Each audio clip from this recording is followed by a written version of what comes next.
Have you ever wondered, what if the deepest secrets of existence, the very code of reality itself, were not found in dusty ancient scrolls or in sterile laboratories, but in the hidden union between the two?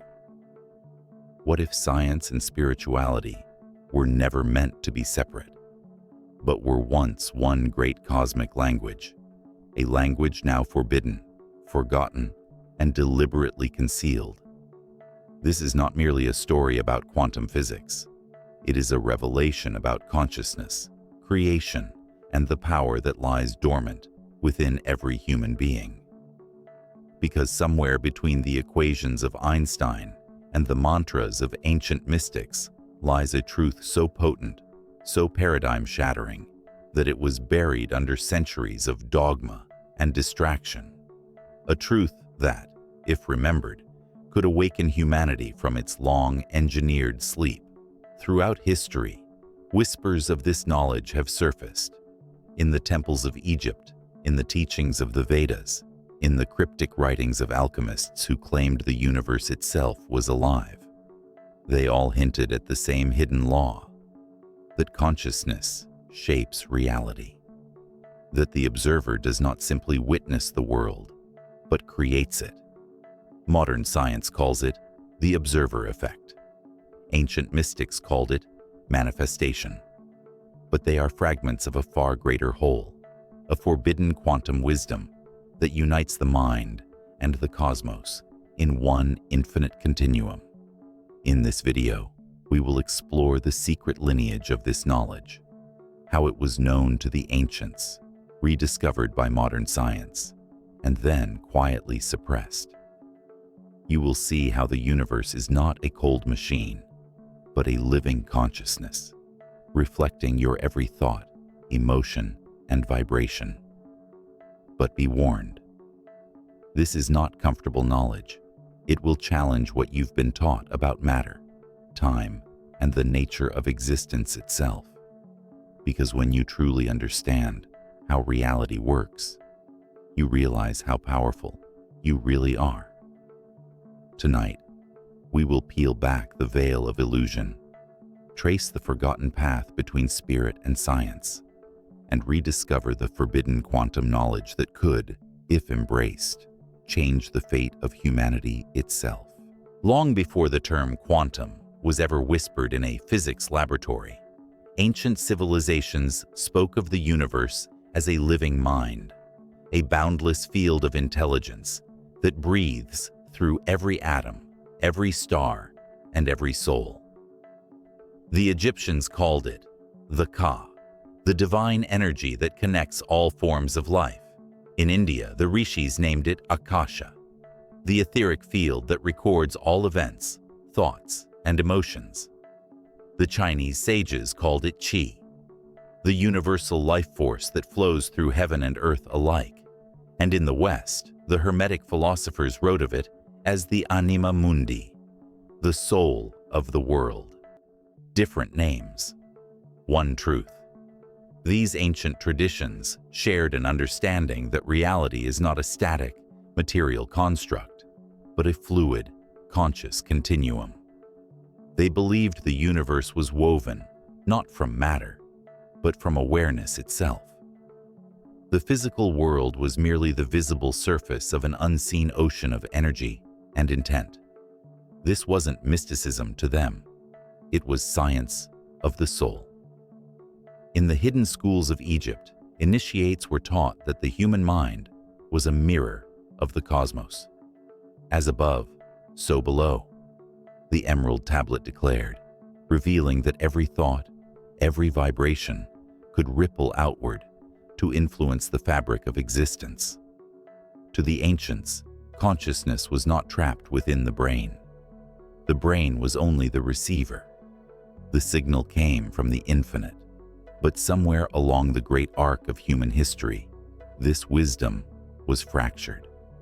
With the rise of materialism, the spiritual dimensions of knowledge were labeled superstition. What could not be measured was dismissed.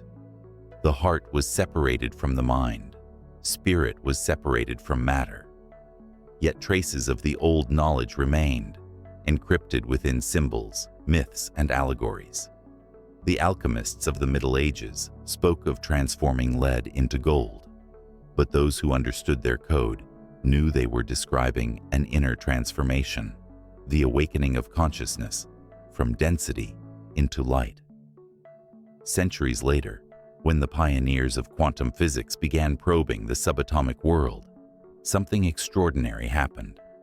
They found themselves standing on the very threshold that mystics had described millennia before. The deeper they looked into the nature of matter, the less solid it became.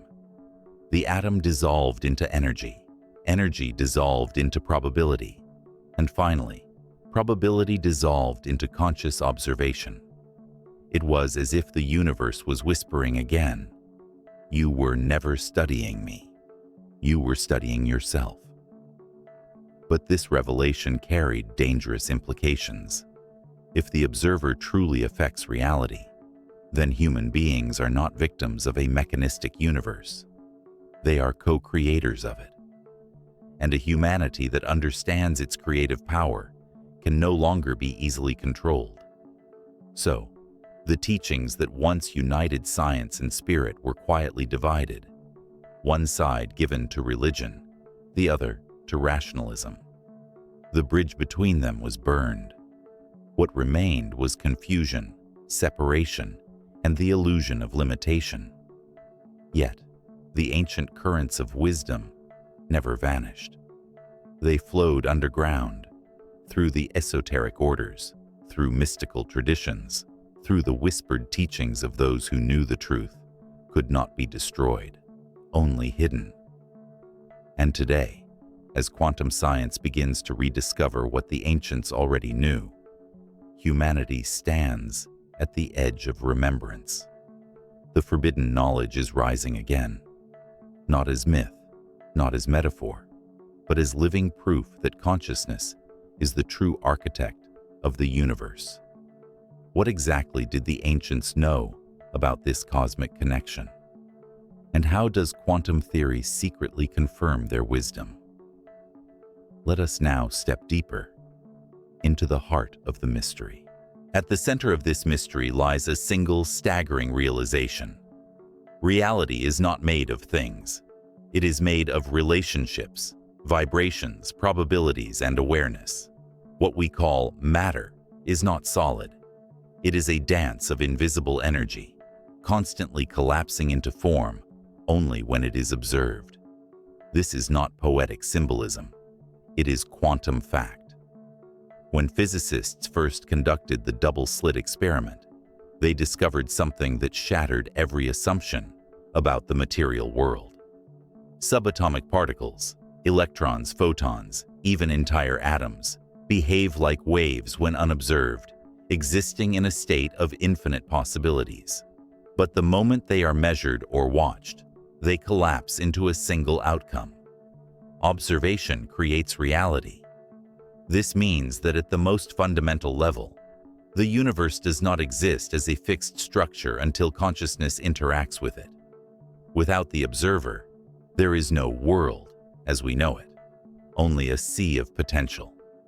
To the ancient mystics, this was not news.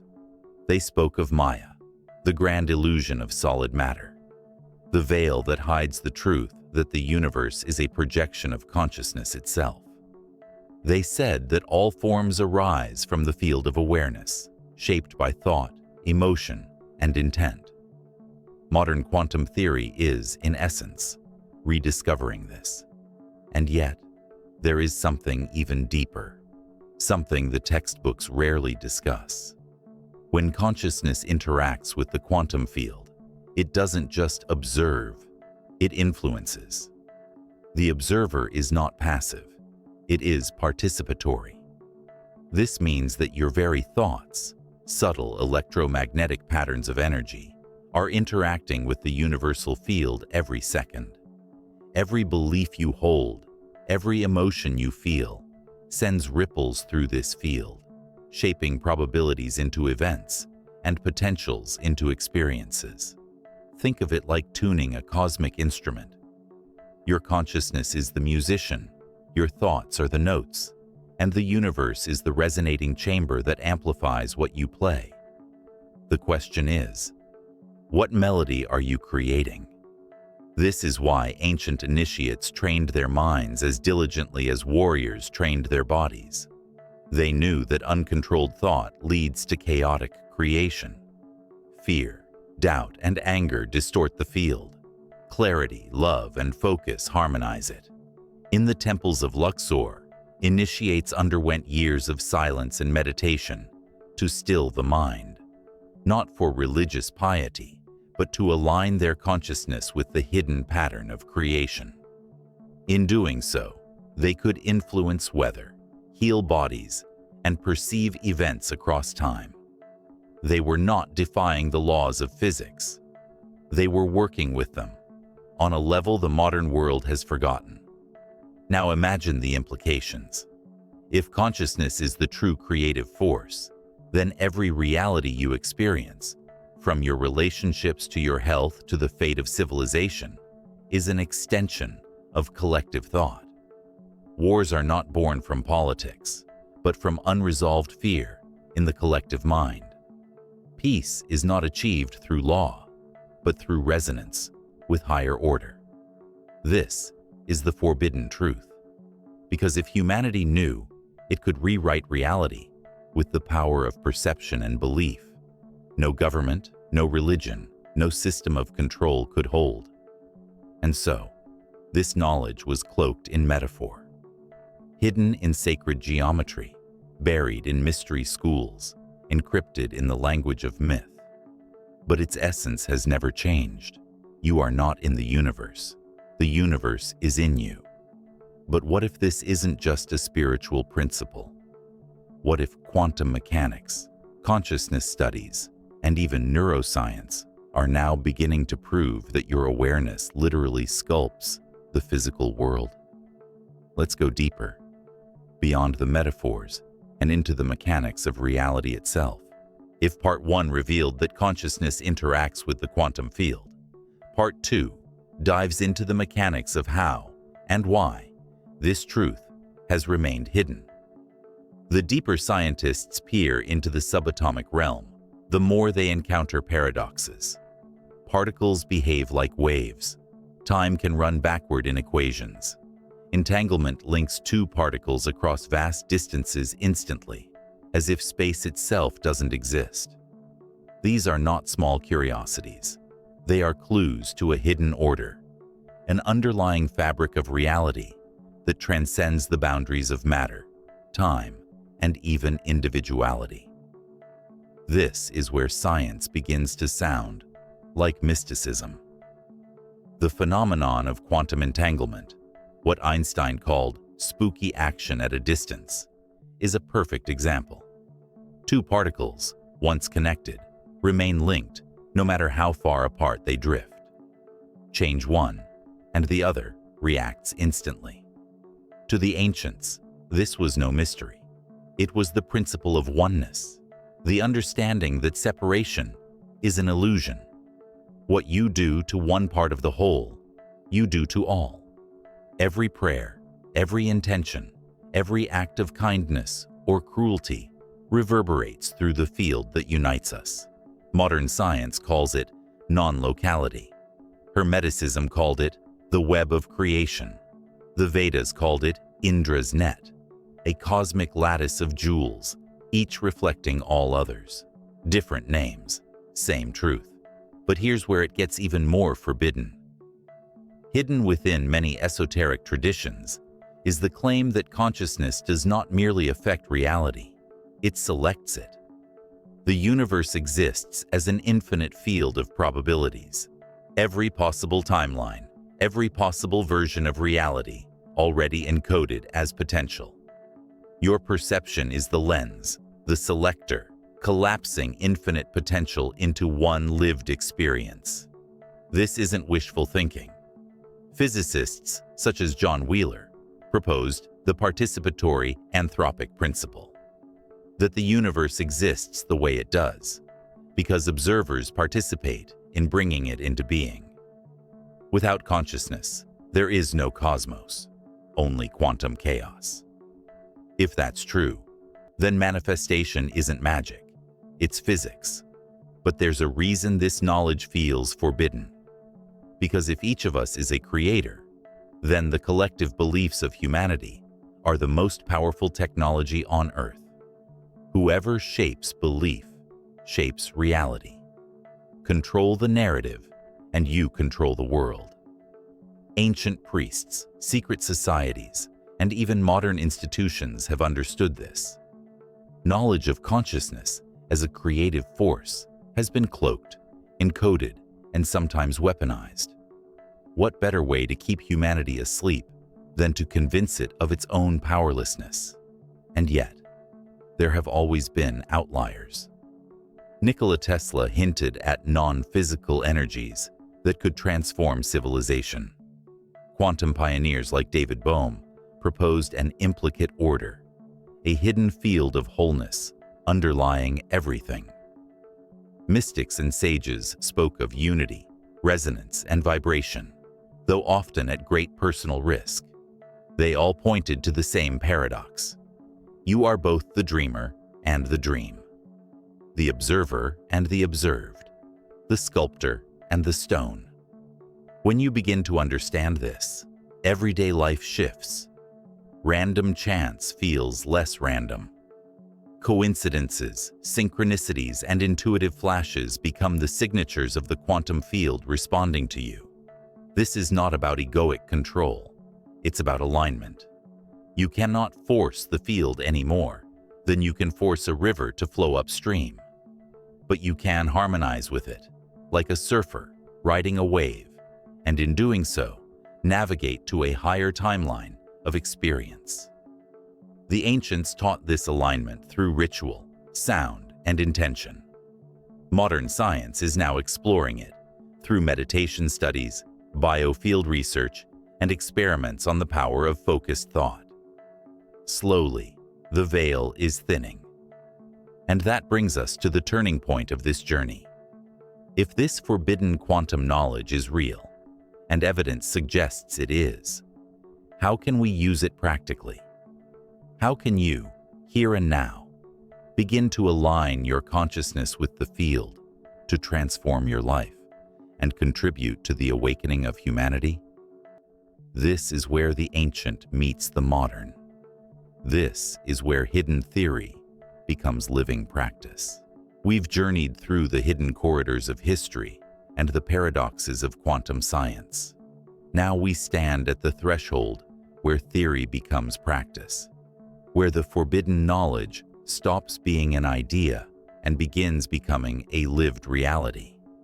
The ancients were not passive philosophers. They were practitioners.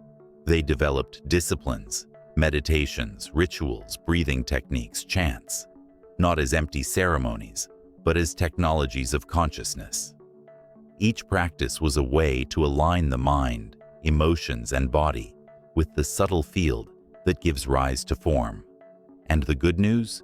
You don't need a temple, a robe, or an initiation to begin. You already have the instrument, your consciousness. Here are 3 powerful practical ways to begin working with this field. Ways that echo ancient teachings, but are also supported by modern studies of consciousness and the quantum mind. 1. The observer's pause. Every day, for just a few minutes, step back from the rush of your mind and become the observer of your thoughts, not judging them, not clinging to them, simply watching. This simple act, becoming the witness, is like stepping outside the particle into the wave. You shift from being unconsciously shaped by your mental patterns to shaping them consciously. Science calls it mindfulness. Ancient mystics called it the art of stilling the waters. Whatever the name, the effect is profound. Your nervous system calms, your electromagnetic field stabilizes, and your ability to influence the quantum field increases. 2. Intention with emotion. Thought alone is like a blueprint. Emotion is the electricity that powers it. When you combine a clear mental intention with an elevated emotional state, gratitude, love, awe, you create a powerful resonance in the field. Ancient Egyptian initiates used ritual to evoke awe before setting intentions. Yogis in India practiced bhakti, devotion, to charge their meditations with feeling. Modern research on heart coherence shows that the heart's electromagnetic field becomes more ordered and powerful when you feel gratitude or compassion, amplifying your signal to the universe. The key: clarity plus elevated emotion. Visualize the desired reality as though it already exists. Feel the gratitude as though it's already done. You're not asking the field. You're tuning to the version of reality where your intention already exists. 3. Daily resonance practice. This is about aligning your whole being with the frequency of what you wish to create. Sound, breath, and movement are powerful tools here. For example, sound, chanting or toning, like OM, creates vibrational patterns that entrain your body and mind to higher frequencies. Breath, slow rhythmic breathing, balances the nervous system and connects the conscious and subconscious mind. Movement, even simple mindful walking, tai chi, or gentle dance, helps integrate your intention into your body, anchoring it in the physical realm. Think of these not as rituals, but as signal tuning practices. The clearer and more coherent your signal, the more fluidly the field responds. But there's an important caution here. This knowledge is not about control or egoic manipulation. It's not about forcing reality to bend to your personal will. The ancients warned that such attempts lead to imbalance. Instead, it's about alignment, bringing your personal vibration into harmony with the deeper pattern of the cosmos. When your intention is aligned with the greater good, with the flow of life itself, the field amplifies you naturally. Life becomes synchronicity, not struggle. So, begin small. Observe your thoughts. Practice daily coherence of mind and heart. Set intentions with feeling. Notice the subtle feedback from reality, the coincidences, the intuitive nudges, the shifts in your energy. This is how you learn the language of the field. And remember, collective resonance magnifies the effect. When groups meditate together, pray together, or hold the same vision of peace, the measurable outcomes are astonishing. Reductions in crime rates, shifts in social behavior, even changes in weather patterns. This is the hidden power of humanity, conscious collaboration with the quantum field. If enough individuals awaken to this, our collective narrative, war, division, scarcity, can be rewritten into something entirely new. Now, as we approach the end of this journey, we return to the core question. If this forbidden quantum knowledge truly exists within you, if you are not a passive observer, but a co-creator of reality, then who will you choose to be? Everything you have heard, from the whispers of the ancients to the revelations of quantum science, points to a single, breathtaking truth. You are not a spectator in the cosmos. You are a participant in its unfolding. For centuries, humanity has been taught to see itself as small, fragile beings adrift in a vast, indifferent universe. But the forbidden quantum knowledge reveals the opposite. The universe itself awakens through you. Each thought you think, each emotion you feel, each act of compassion or cruelty, all of it shapes the field, sculpting the very fabric of reality. This is the great secret hidden in plain sight. Consciousness is not a byproduct of creation. It is the source of creation. When the ancient Egyptian priests spoke of the word that called the world into being, when the Vedic seers described the universe as sound, Om, They were describing vibration, frequency, and awareness. When modern physics discovered that everything is energy vibrating at different rates, it was not inventing a new truth, but rediscovering an old one. And yet, this truth has always been dangerous, not because it's false, but because it's freeing. A humanity that remembers its creative power can no longer be ruled by fear. It can no longer be divided by illusion. If every human being understood that their consciousness directly influences the collective field, war would end, not through treaties, but through awakening. Poverty would dissolve, not through policy, but through the realization that scarcity is an illusion born of separation. This is why the knowledge was forbidden, because awakening is the one revolution that cannot be stopped. Now, the choice lies before you.